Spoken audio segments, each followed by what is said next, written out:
Okay.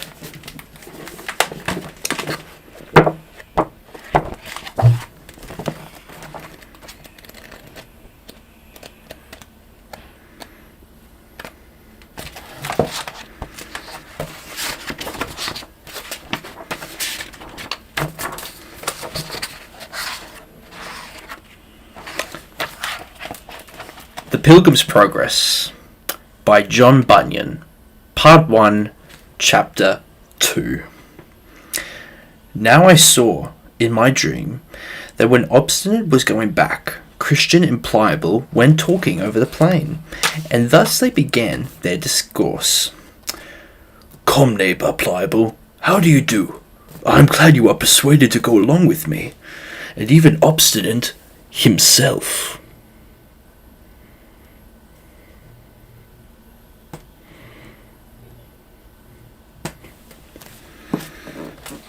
"I am glad you were persuaded to go along with me. Had even Obstinate himself been felt that I have felt of the powers and terrors of what is yet unseen, he would not thus lightly have given us the back.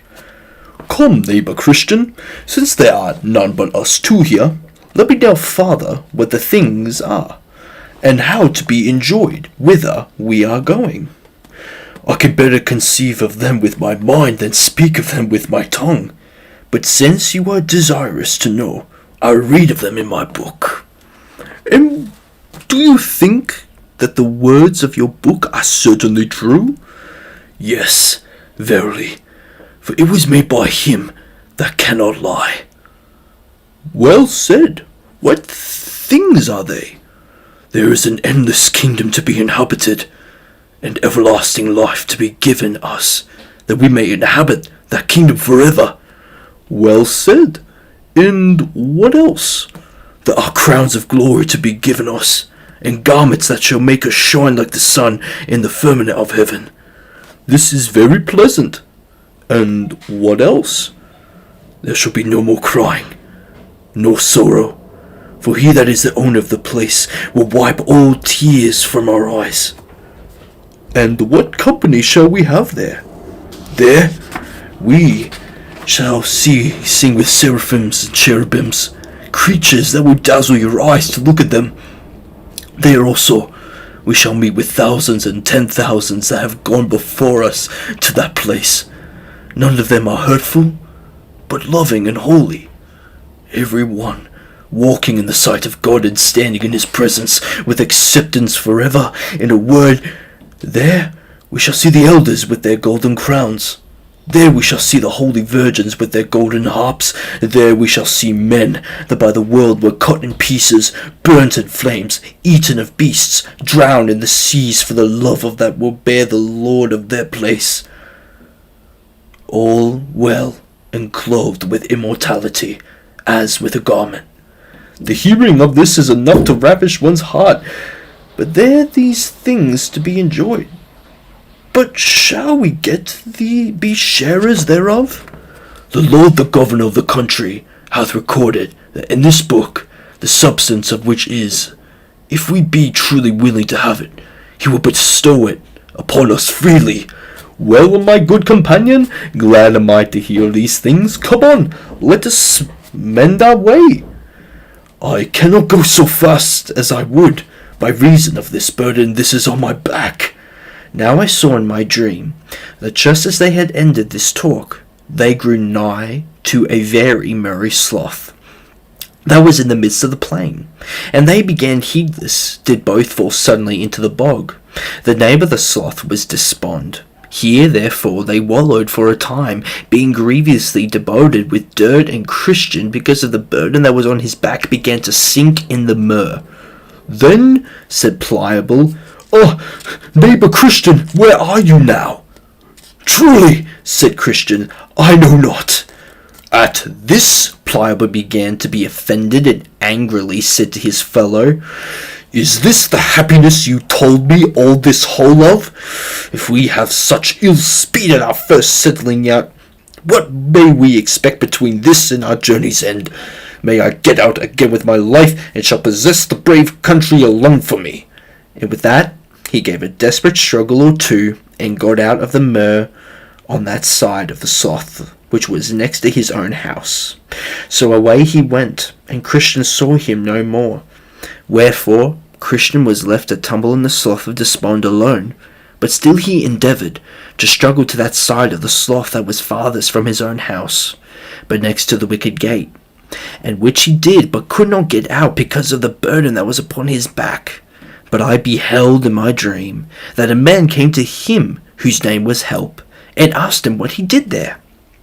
Sir, said Christian, I was bid to go this way by a man called Evangelist, who directed me also to yonder gate. I might escape the wrath to come. As I was going thither, I fell in here. But why did you not look for the steps? Fear followed me so hard that I fled, and next way I fell in. Then, said he, give me thy hand. So he gave him his hand, and drew him out, and set him upon some ground, and bid him go on his way. Then I stepped to him, and plucked him out, and said, Sir, whither is it? Since over this place is the way from the city of destruction to yonder gate, that this plat is not mended to enable poor travellers to go thither from the security. And then he said unto me, This misery slough is such a place as cannot be mended. It is the decent weather and scum and filth, and the ten's conviction of sin doth continually run, and therefore it is called the slough of despond. For still, as the sinner is awakened about this lost condition, there arise in the soul many fears and doubts, and discouraging appearances, which all of them get together and settle in this place, and this is the reason for the badness of the ground. It is not the pleasure of the king that this place should remain so bad. This labourers have, by the direction of his majesty's surveyors, been for above these 1600 years employed about this patch of ground, if perhaps it might have been mended, and to my knowledge, said he, here have been swallowed up at least 20,000 cartloads, millions of wholesome instructions, and have at all seasons been brought from the places of the king's dominions, and they can say that they're the best materials to make good in the ground of the place. So be it might have been mended, but it is the slough of despond still, and so it will be when they have done what they can. True, there are, by the certain good and substantial steps placed even through the very midst of the slough by the good lawgiver. But at such time as this, the place does much spew out its filth as it doth against change of weather. These steps are hardly seen, or if they be, men through dizziness of their heads step beside, and then they are bemirred to purpose with understanding to steps by there. But the ground is good, when they once got in the at the gate. Now I saw in my dreams that by this time Pliable was got home to his house. So his neighbours came to visit him, and some of them called him wise man for coming back, and some called him fool for hazarding himself with Christian.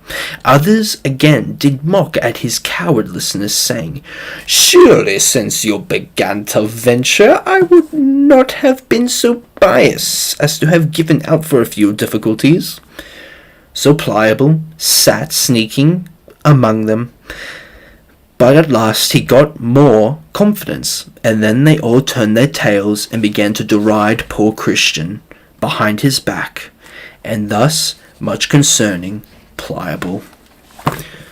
Thank you so much for joining me this evening as we continued our journey of Pilgrim's Progress. Now join us Saturday night as we continue our readings for Pilgrim's Progress Part 1, Chapter 3. Have a lovely evening.